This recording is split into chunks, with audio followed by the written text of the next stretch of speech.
তো সাধারণ মানুষ এরকম করে আমাদের কাছে জিজ্ঞেস করতে এই তো বারে বারে আন্দোলন হয়, বিভিন্ন কথাবার্তা বলেন, একটা পার্টি যায় একটা পার্টি আসে, পরিবর্তন তো কিছু হয় না, যা থাকে সেরকমই আসে। তখন আমরা বলতাম যে এইবারে আমরা যেটা করছি সেটা কেবল সরকারের বদল নাই, আমরা রাষ্ট্র ব্যবস্থার বা সমাজ ব্যবস্থার বদল চাই। এবং সেই হিসেবে সংস্কার কর্মসূচি বিভিন্ন দল জোট প্রস্তুত করছিল, পারস্পরিক মিথস্ক্রিয়ার মধ্যে দিয়ে এটা শেষ পর্যন্ত যারা যারা যুগপৎ আন্দোলন করছেন তাদের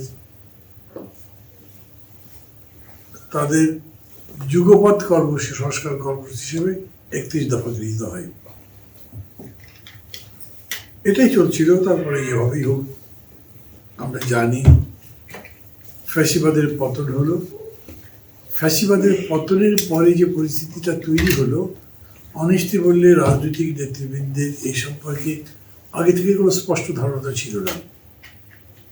সংস্কারের যে প্রস্তাব আমরা করেছি সে প্রস্তাবগুলো বাস্তবায়ন করবে কি সেটা কথা ছিল না, কিন্তু এরকম একটা কথা ছিল যে একটা অন্তর্বর্তী সরকার হবে যারা একটা পরিবেশ তৈরি করবে, যেটাকে তখন বলা হতো লেভেল প্লেইং ফিল্ড। সেই ফিল্ড তৈরি করে তিনি নির্বাচন দেবেন, তারা নির্বাচন দেবেন এবং নির্বাচিতদের হাতে ক্ষমতা হস্তান্তর করে চলে যাবে। এখন সংস্কার নিয়ে বিতর্ক হয়ে গেছে। সংস্কার এই সরকার করবার অধিকার রাখে কি না খেয়াল করে দেখেন, এর আগে যখন লেভেল প্লেইং ফিল্ড করবার কথা ছিল তখনও কিন্তু সংস্কারের প্রশ্নটাই ছিল, হয়তো এত বিস্তারিতভাবে আসে নাই, জনগণের মধ্যে এটার সম্পর্কে এত ব্যাপক আলোচনা হয়নি, এত সাড়া জাগেনি। কিন্তু এইবার এইটা আসছে যে আমরা বারে বারে লড়াই করব, এক স্বৈরাচারের বদলে আরেক স্বৈরাচার আসবে, আর যেন স্বৈরাচার না আসে তার কি কোনো ব্যবস্থা নেই? তার ব্যবস্থা কি হতে পারে? একদম যত করে বেশি করে সম্ভব ক্ষমতার বিকেন্দ্রীকরণ, এবং তার জন্যে তো কনস্টিটিউশনের সহায়তা লাগবে। এমন একটা সংবিধান আমাদের দেশ শাসন করেছে একদিন, যেখানে প্রধানমন্ত্রী ছিলেন একচ্ছত্র ক্ষমতার অধিকারী, উনি যা মনে করতেন তাই করতে পারতেন। তো তার এই ক্ষমতাকে বিকেন্দ্রীকৃত করা, তাকে সংসদের কাছে বা জনগণের কাছে জবাবদিহি করা, ব্যবস্থা করা, এই সমস্ত কিছু মিলে সংবিধান সংস্কার সহ নানা ক্ষেত্রে সংস্কারের কথা আসছে। এ পর্যন্ত বর্তমান অন্তর্বর্তী সরকার 15টা কমিশন করেছেন, 15টা বিষয়ের উপরে সংস্কারের প্রস্তাবনা তৈরি হচ্ছে, বেশ কয়েকটা প্রস্তাবনা সামনে আসছে।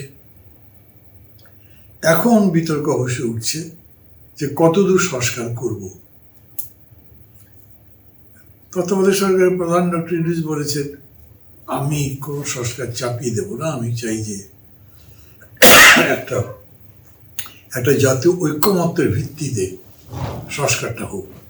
এটা একটা ঠিক পথ, কারণ আমি একটা চাই আর আরেকজন একটা চাই না। আমাদের বহু বিভাজিত এই সমাজের মধ্যে ঐক্যবদ্ধ তৈরি করবার চেষ্টাটা করা দরকার যাতে হয়, এবং সেই ভিত্তিতে সংস্কার করা দরকার। কিন্তু গত 5 মাসে এই ব্যাপারে সরকারের তৎপরতা লক্ষ্যই করা যায়নি। সরকার অন্যান্য অনেক কাজই হয়তো করছেন, কিন্তু সংস্কার দিয়ে এই 5 মাসে কোনো রাজনৈতিক দলের সাথে সরকারের আলোচনা হয়নি। কমিশন যেগুলো প্রস্তাব দিয়েছে সেটা তাদের মতো একাডেমিক প্রস্তাব, প্র্যাকটিক্যালি স্টেক হোল্ডার যারা, অংশী যারা, তাদের সাথে আলোচনা করে সিদ্ধান্ত হয়নি। একটা বড় গ্যাপ তৈরি হয়েছে। সংস্কার নিয়ে নানা রকম সংশয় তৈরি হয়েছে। এক পক্ষ বলছেন যে যত তাড়াতাড়ি সংস্কার করা যায় ততই ভালো, যত তাড়াতাড়ি নির্বাচন দেওয়া যায় তত ভালো, এটা করা উচিত।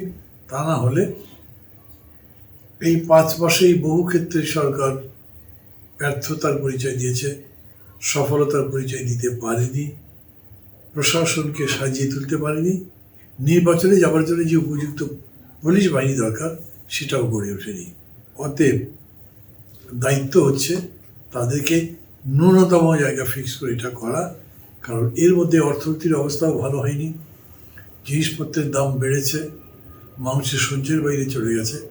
মানুষ যদি একবার অর্থনৈতিক দুর্দশার কারণে বিক্ষুব্ধ হয়ে পথে নামে, তাহলে তার কোথায় যাবো আমরা? তারপরে এই সরকারি বিরুদ্ধে আন্দোলন গড়ে তোলা আমাদের কারোর জন্যেই, বা এই সরকার আন্দোলনের মাধ্যমে পদচ্যুত হওয়া, ক্ষমতাচ্যুত আমাদের কারোর জন্যেই সুখকর হবে না।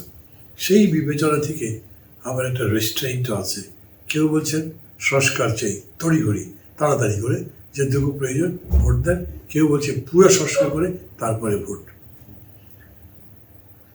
দুটো ব্যাপারে একটু মত দিয়ে আমি আমার এই প্রসঙ্গের কথাটা শেষ করব। সেটা হচ্ছে যে খুব তড়িঘড়ি করে সংস্কার কোনো কথা নয়।